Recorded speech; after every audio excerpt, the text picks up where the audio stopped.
സഹോദരങ്ങളെ, ഇസ്ലാമിലെ ഇബാദത്തുകളുടെ അടിത്തറയിൽപ്പെട്ടതാണ്. ഈ ഇബാദത്തുകൾക്കൊന്നും ഒരു മധ്യസ്ഥനെയും വേണ്ടതില്ല. എല്ലാ ഇബാദത്തുകളും അള്ളാഹുവിന് നേർക്ക് നേരെ ചെയ്യേണ്ടതാണ്. ഒരു മധ്യസ്ഥൻ ഇസ്ലാമിലില്ല.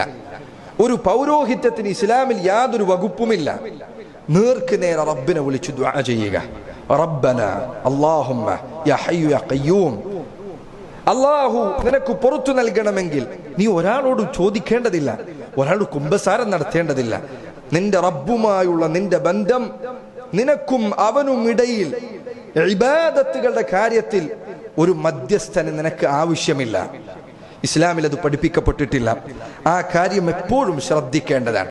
അള്ളാഹു പറഞ്ഞത് നോക്കൂ നിങ്ങൾ, വഇദാ സഅലക ഇബാദി അന്നി, നബിയെ എന്റെ അടിമകൾ എന്നെ കുറിച്ച് നിന്നോട് ചോദിച്ചാൽ, നോക്കൂ, ഫഖുൽ എന്നുപോലുമില്ല, നീ പറഞ്ഞു കൊടുക്കുക എന്നുപോലും അള്ളാഹു പറയുന്നില്ല. നേർക്ക് നേരെ റബ്ബ് തന്നെ മറുപടി നൽകുകയാണ്. വഇദാ സഅലക ഇബാദി അന്നി, എന്റെ അടിമകൾ എന്നെ കുറിച്ച് ചോദിച്ചാൽ പറഞ്ഞു കൊടുക്കൂ എന്ന് പോലും നബിയോട് അള്ളാഹു പറയുന്നില്ല.